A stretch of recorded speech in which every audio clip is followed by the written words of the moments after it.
आप सभी को मेरा नमस्कार। आज का हमारा व्याख्यान का विषय है तुलनात्मक राजनीति की ध्येय और विशेषताएं।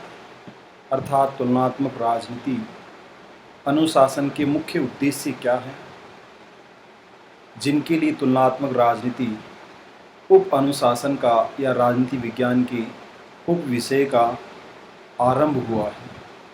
तुलनात्मक राजनीति क्या है और तुलनात्मक राजनीति कि कौन से लक्षण हैं जो हमें यह महसूस कराते हैं कि तुलनात्मक राजनीति के विशिष्ट लक्षण कौन से होते हैं अथवा तुलनात्मक राजनीति की हम पहचान कैसे कर सकते हैं। आइए आज की परिचर्चा आरंभ करते हैं। तुलनात्मक राजनीति के ध्येय उद्देश्य। यहाँ न केवल तुलनात्मक राजनीति के उद्देश्य, ध्येय और ऑब्जेक्टिव्स की बात कही गई है। प्रत्येक व्यक्ति का मानवीय जीवन का अपना एक उद्देश्य होता है और उस उद्देश्य के साथ ही व्यक्ति के जीवन की सार्थकता और प्रासंगिकता जुड़ी होती है। इसी तरह से प्रत्येक अनुशासन की, भले ही वह प्राकृतिक विज्ञानों का अनुशासन हो अथवा समाज विज्ञानों का अनुशासन, उस अनुशासन के अपने अध्ययन के कुछ उद्देश्य होते हैं जिनके लिए उस अनुशासन का उदय हुआ है अथवा जिन उद्देश्यों की प्राप्ति के लिए उसे एक अनुशासन अथवा विषय के रूप में स्थापित किया गया है। इसी तरह से तुलनात्मक राजनीति के भी अपने उद्देश्य होते हैं। तुलनात्मक राजनीति के अध्ययन का पहला उद्देश्य है दार्शनिक लक्ष्य, फिलोसॉफिकल ऑब्जेक्टिव्स। तुलनात्मक राजनीति के दार्शनिक उद्देश्य होते हैं। राजनीति विज्ञान के आरंभ के साथ ही आपने यह अध्ययन किया होगा कि किस तरह से दार्शनिक चिंतकों के द्वारा, भले ही वह प्लेटो के आदर्श राज्य की संकल्पना हो, वह हेगेल की विश्वात्मा की संकल्पना हो, वास्तव में अरस्तु की वह उप आदर्श राज्य की संकल्पना हो अथवा मैकियावेली के गणतंत्र की संकल्पना हो, इन सब में कहीं ना कहीं व्यक्ति के जीवन का उद्देश्य समाहित है। वे तुलनात्मक राजनीति के द्वारा उन दार्शनिक लक्ष्यों को प्राप्त करना चाहते हैं जो व्यक्ति के व्यक्तित्व के विकास के लिए उपयोगी होते हैं, जैसे कि स्वतंत्रता। यह मानवीय जीवन और मानवीय सभ्यता अथवा हम कह सकते हैं सामाजिक जीवन के आरंभ के साथ ही शुरू होने वाला दार्शनिक अभिलक्ष्य है अथवा दार्शनिक संकल्पना है। व्यक्ति स्वभाव से ही, जैसा अरिस्टोटल के द्वारा भी कहा गया है कि वह स्वभाव से एक सामाजिक और राजनीतिक प्राणी होता है। राजनीतिक सहभागिता और राजनीतिक समझ उसे संतुष्टि प्रदान करती है। इसलिए स्वतंत्रता के लिए वह न केवल आज के समय में अपितु प्राचीन काल से लेकर अब तक संघर्ष करता रहा है। स्वतंत्रता, समानता, न्याय ऐसे ही दार्शनिक लक्ष्य हैं जिनकी प्राप्ति के लिए तुलनात्मक राजनीति का अध्ययन आरंभ हुआ है। यह न केवल एक देश अपितु पूरी दुनिया भर के राज्यों में एक बेहतर मानवीय समाज के निर्माण को प्राप्त करने का ध्येय रखती है कि किस तरह से एक देश दूसरे देश की तुलना में, किसी एक देश का समाज दूसरे देश के समाज की तुलना में बेहतर होता है, श्रेष्ठ होता है। किसी एक देश के नागरिकों की जीवन से जुड़ी हुई बहुत कम समस्याएं होती हैं, किसी दूसरे देश में बहुत अधिक समस्याएं होती हैं। तुलनात्मक राजनीति के माध्यम से हम पूरी दुनिया में एक श्रेष्ठ समाज का निर्माण करने के ध्येय को प्राप्त कर सकते हैं। वह स्वतंत्रता किसी एक देश या देश के नागरिक से जुड़ी हुई अवधारणा नहीं है। न्याय, प्लेटो से लेकर जॉन रॉल्स तक विविध देशों के विचारकों ने न्याय की अवधारणा को प्रतिपादित किया है। यह दार्शनिक संकल्पना जिसको प्रत्येक व्यक्ति प्राप्त करना चाहता है, जैसा मैंने पहले भी कई बार अभिव्यक्त किया है कि ऐसी दार्शनिक संकल्पनाओं के विविध पक्ष होते हैं। जैसे कि हम न्याय की बात करें तो न्याय उस व्यक्ति के लिए जिसने क्राइम किया है। मान लीजिए मेरे द्वारा अपराध किया जाता है, मुझे भूख लगने के कारण मैं सेब चोरी कर लेता हूँ ठेले से और मैं अपनी भूख शांत करता हूँ। मेरे लिए चोरी करना चोरी नहीं है, क्योंकि मेरे लिए भूख जो नीड्स थी सबसे अधिक थी और इस ड्राइव के कारण मैंने ऐसा चोरी करने का कार्य किया। सेब वाले के लिए, ठेले वाले के लिए या सेब बेचने वाले के लिए ये क्राइम है क्योंकि मैंने उसका सेव चुरा लिया है। और जो इस संदर्भ में फैसला करने वाले न्यायाधीश महोदय हैं, वो किस आधार पर निर्णय देते हैं, ये एक अलग ही संकल्पना होगी। तो न्याय क्या है और क्या नहीं है, जैसा कि प्लेटो कहते हैं कि न्याय का मतलब होता है प्रत्येक व्यक्ति की आत्मा की जो आवाज़ होती है, उसे हम न्याय कह सकते हैं। न्याय की दार्शनिक संकल्पना है। जॉन रॉल्स का कहना है कि न्याय के लिए हमें प्राथमिक वस्तुओं के पुनर्वितरण की आवश्यकता पड़ेगी। हमें उन लोगों को पहले अवसर देना होगा जो हीनतम स्थिति में हैं, परंतु हम उच्चतम स्थिति वाले लोगों को भी समान अवसर देने से वंचित नहीं कर सकते हैं। तो ऐसी ही दार्शनिक संकल्पनाओं को प्रत्येक देश में स्थापित करने के लिए तुलनात्मक राजनीति ने अपना एक एम्स और गोल्स ऑब्जेक्टिव्स डिसाइड किया है कि उन फिलोसॉफिकल गोल्स को अचीव किया जाए जो मानवीय जीवन से जुड़े हुए हैं, भले ही वह समानता हो, स्वतंत्रता हो, न्याय हो या कल्याण की अवधारणा हो। अन्य कोई दार्शनिक विचारधारा भी या उद्देश्य भी या हम कह सकते हैं संकल्पना भी तुलनात्मक राजनीति के क्षेत्र में शामिल है। दूसरा, तुलनात्मक राजनीति का महत्वपूर्ण उद्देश्य वैज्ञानिक लक्ष्य। तुलनात्मक राजनीति जैसा कि पॉलिटिकल साइंस के सब डिसिप्लिन के रूप में इमर्ज हुआ है, परंतु प्राकृतिक विज्ञानों के समकक्ष बनाने का प्रयास तुलनात्मक राजनीति का है। तुलनात्मक राजनीति विषय ये चाहता है कि दो या दो से अधिक देशों के बीच जो कंपैरिजन किया जाए, उस कंपैरिजन के कुछ नॉर्म्स, बेसिक नॉर्म्स या यूनिवर्सल नॉर्म्स डिसाइड कर दिए जाएं, जिनके आधार पर हम तुलना कर सकते हैं। हमें ऐसे प्रामाणिक और वैज्ञानिक आधारों की खोज करना होगा जो सभी जगह पाए जाते हैं। जैसे कि हमें मान लीजिए मतदान व्यवहार का अध्ययन करना है। मतदाता या वोटर किस बात से प्रभावित होकर अपने प्रतिनिधि या प्रत्याशी को वोट कास्ट करता है, उसके लिए अलग अलग देशों में अलग अलग आधार होते हैं, परंतु वह वोटिंग बिहेवियर का साइंटिफिक मैनर होगा यदि हम ये अध्ययन करते हैं कि वह ब्रिटेन में क्लास से सबसे ज़्यादा प्रभावित होता है, वह भारत में कास्ट से सबसे ज़्यादा प्रभावित होता है, और वह यूएसए में बिजनेस से सबसे ज़्यादा प्रभावित होता है, वह फॉरेन पॉलिसी से सबसे ज़्यादा प्रभावित होता है। इसका मतलब है कि वोटिंग बिहेवियर के विभिन्न पैटर्न हैं, परंतु हम उन पैटर्न्स को एक मानक स्वरूप प्रदान करके अर्जित कर सकते हैं। तो क्यों न तुलनात्मक राजनीति की विषय वस्तु को भी वैज्ञानिक स्वरूप प्रदान किया जाए, जैसे कि तुलनात्मक राजनीति के पितामह अरस्तु के द्वारा सर्वप्रथम पहली बार राज्यों के वर्गीकरण को वैज्ञानिक स्वरूप में प्रतिपादित किया गया। वह वैज्ञानिक स्वरूप जहां शासकों की संख्या एक आधार के रूप में और शासन करने वाले शासक के उद्देश्य को दूसरे आधार के रूप में स्वीकार किया गया, और यह षड्मुखी 6 प्रकार का वर्गीकरण किया गया कि इस तरह से राजनीतिक व्यवस्थाओं का, राज्यों का वर्गीकरण, राज्य बदलते रहते हैं, शासन प्रणालियों में परिवर्तन आता है। अथवा जिस रिवोल्यूशन की बात अरिस्टोटल के द्वारा कही है कि क्रांति, अरस्तु का ये कहना कि क्रांति का मतलब है परिवर्तन। अब वह परिवर्तन किस स्वरूप में होता है? यदि शासन करने वाला शासक बदल जाए, यदि शासन के नियम बदल जाएं, तो कहने का मतलब है उसे भी क्रांति माना जाएगा। अथवा संविधान में परिवर्तन भी क्रांति है। यहाँ पर अरस्तु का उद्देश्य खूनी क्रांति से कदापि नहीं है, केवल बदलाव से है। क्या वास्तव में पूरी दुनिया भर में शांतिपूर्ण तरीके से क्रांतियाँ होती हैं? क्या ऐसे बदलाव किए गए हैं? क्या वास्तव में ही ऐसे वैज्ञानिक प्रमाणों के आधार पर हमने उन लक्ष्यों को अर्जित किया है? ये मानवीय इतिहास और सभ्यताओं खोज करने के पश्चात हम वो मानक तय करते हैं, जैसे कि राजनीतिक आधुनिकीकरण का मानक तय किया गया, राजनीतिक संस्कृति का मानक तय किया गया, राजनीतिक समाजीकरण का मानक तय किया गया है, बहुसांस्कृतिक विचारधारा का मानक तय किया गया है, डेमोक्रेटाइजेशन है, मार्केटाइजेशन है। ये सभी नॉर्म्स हैं जो साइंटिफिक एम्स को अर्जित करने में सहायता करते हैं। तीसरा महत्वपूर्ण लक्ष्य ज्ञान को व्यवहारिक स्वरूप प्रदान करना। जैसा कि पहले ही बताया गया है, हमारे इस विषय का मूल विषय का नाम राजनीति विज्ञान है।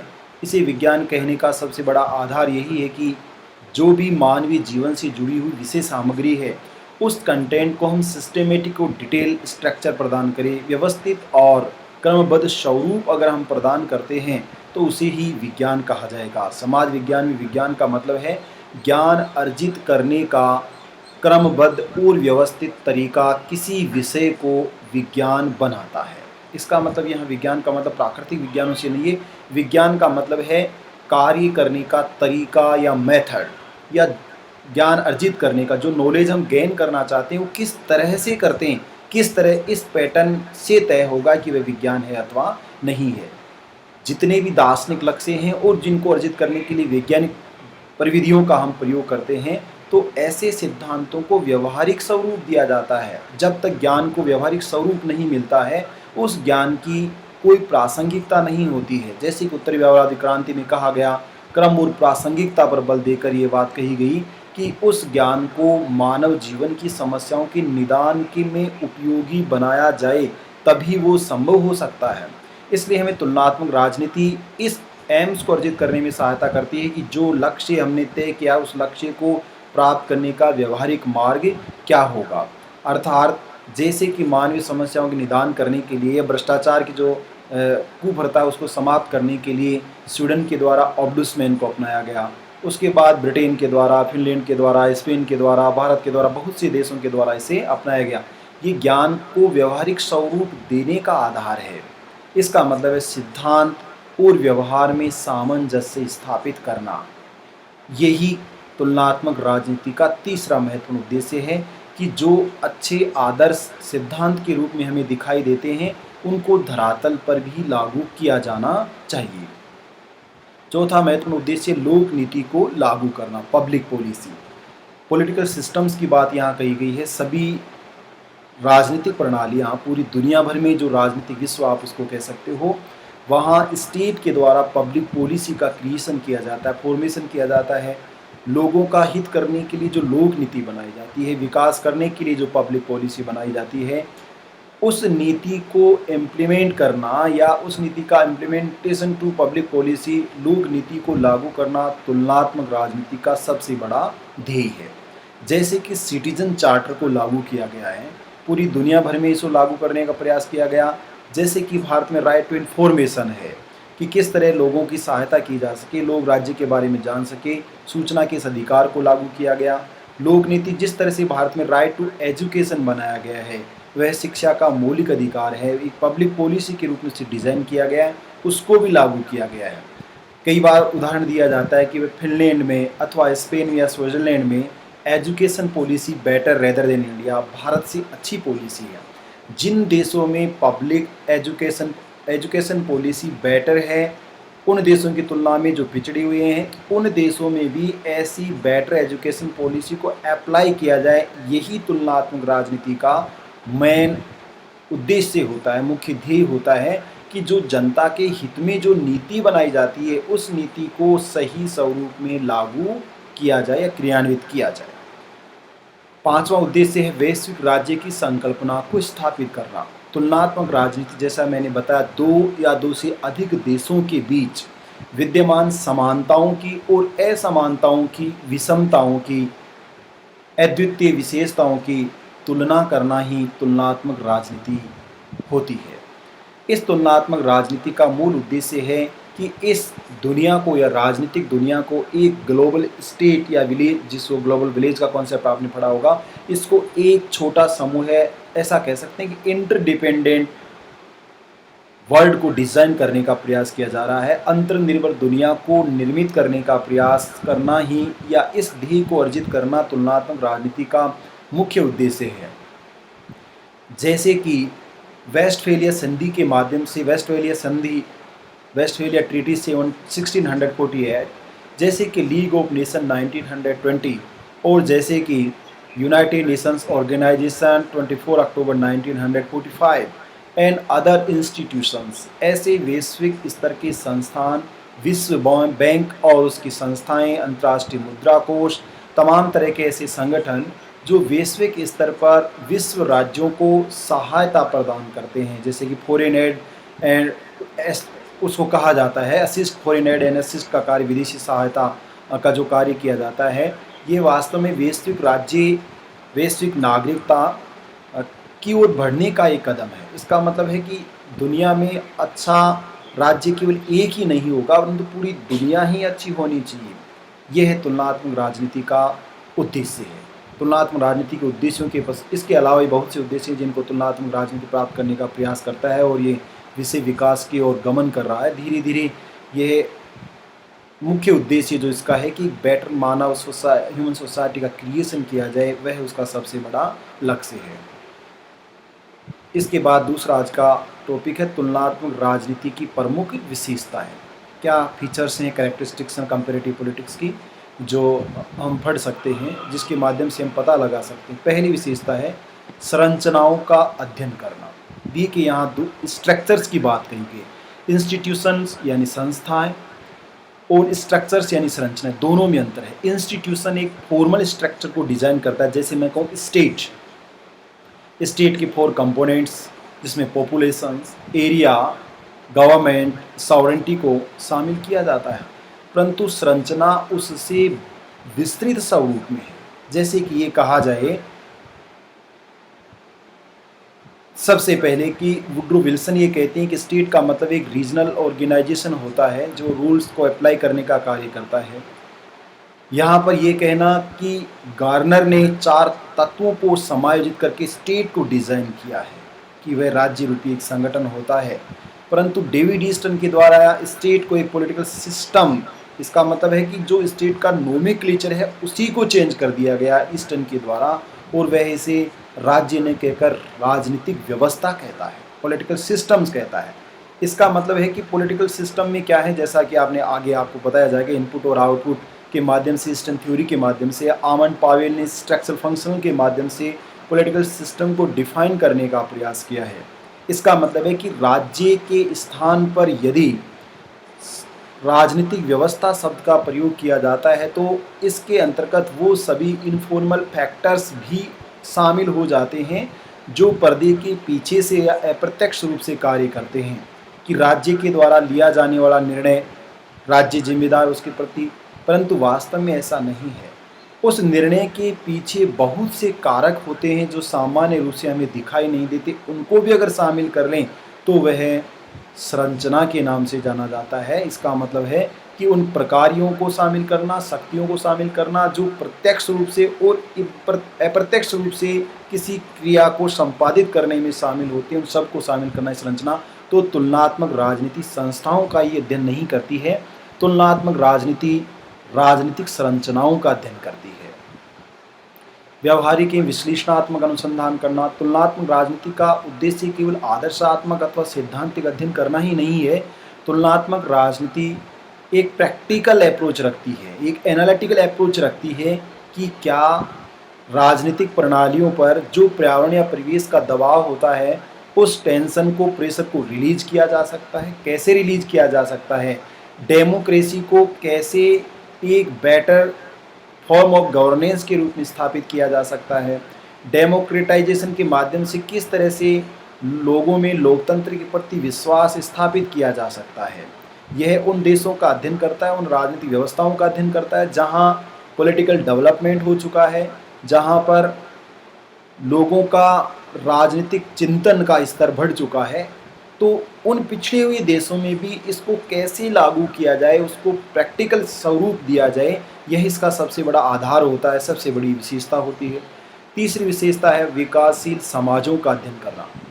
सामान्यतः राजनीतिक दुनिया के अंतर्गत केवल विकसित देशों के अध्ययन पर आरंभिक स्वरूप में बल दिया गया, जहां केवल और केवल यूरोपियन कॉन्टिनेंटल जो कंट्रीज़ हैं उनके स्टडी पर विशेष बल दिया गया, बाकी देशों को नज़रअंदाज किया गया। परंतु तुलनात्मक राजनीति का उदय ही इसलिए हुआ है कि जो पिछड़े हुए देश हैं या जहां राजनीतिक अस्थिरता है या राजनीतिक विकास का निम्न स्तर है, सामाजिक संरचना पिछड़ी हुई है, आर्थिक संरचना पिछड़ी हुई है, जहां ट्रेडिशंस, जहां मैजिक, रेट्स इत्यादि परंपराएं स्थापित हैं, जादू टोना, धर्म कर्म, कांड ये स्थापित है, उन देशों की राजनीतिक व्यवस्थाओं का अध्ययन करना।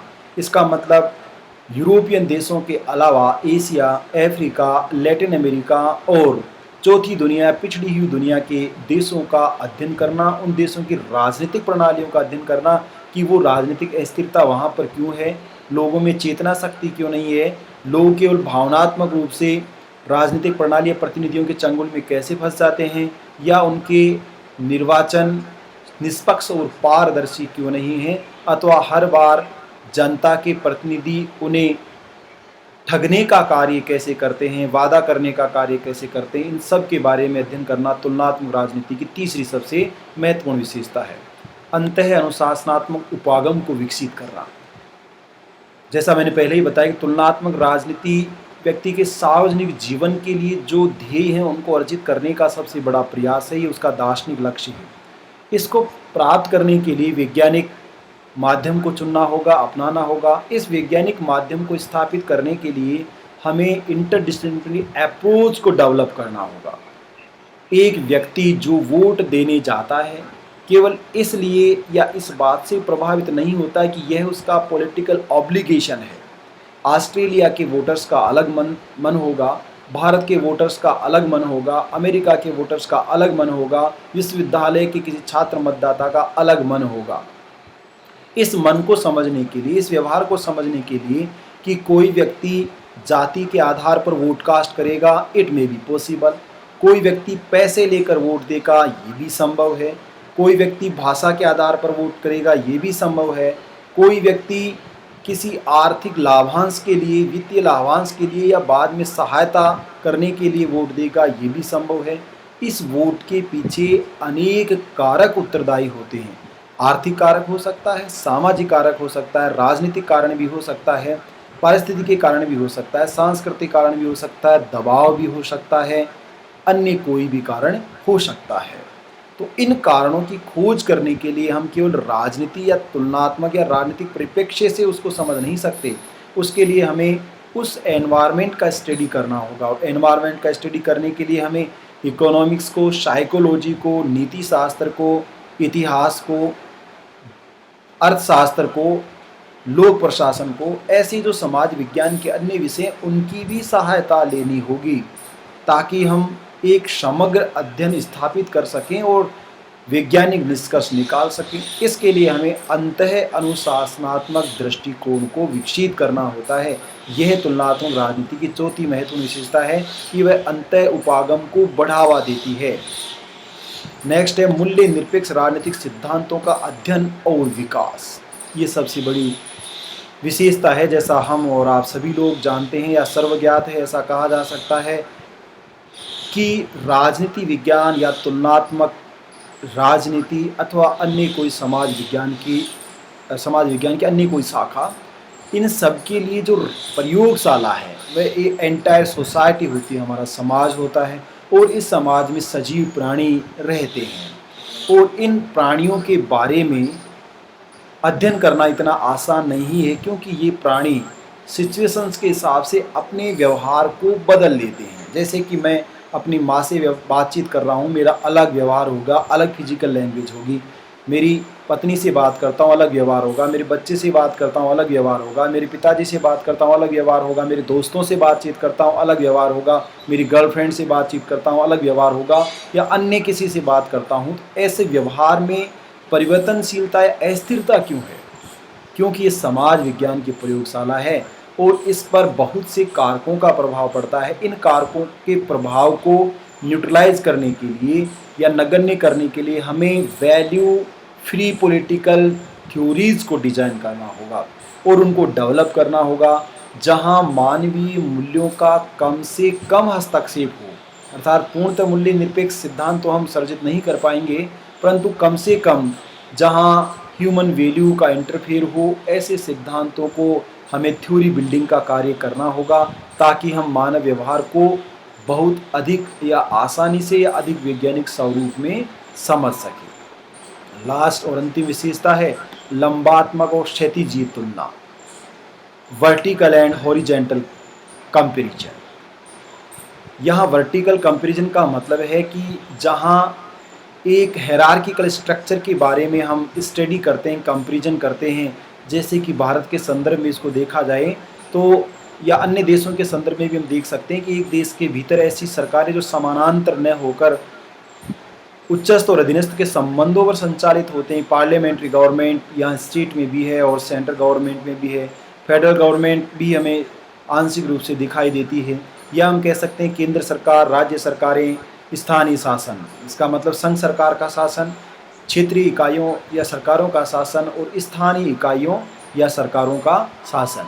इनके बीच अगर हम सिमिलरिटीज़ और डिससिमिलरिटीज़ खोजने का प्रयास करते हैं, समानताएं, असमानताएं, विषमताओं का खोजने का प्रयास करते हैं, तो यह लंबात्मक तुलना के नाम से जाना जाता है। और यदि हम एक देश के भीतर या एक देश से अन्य देशों के साथ एक रेखात्मक कंपैरिजन या तुलना करते हैं कि फेडरल गवर्नमेंट जैसी भारत में है, क्या कनाडा में भी है? फेडरल गवर्नमेंट जैसी यूनाइटेड स्टेट में है, वैसी क्या स्विट्ज़रलैंड में भी है? क्या वह ऑस्ट्रेलिया में भी है? क्या वह जर्मनी में भी है? जैसी एकात्मक सरकार जापान में है, क्या वैसी सरकार फ्रांस में भी है? अथवा वैसी सरकार चीन में भी है? अथवा वैसी सरकार किसी अन्य देश में भी है? ऐसी जब हम कंपैरिजन करते हैं एक रेखीय कंपैरिजन के माध्यम से, तो उसे एक क्षैतिजीय अथवा हॉरिजॉन्टल कंपैरिजन के नाम से जाना जाता है।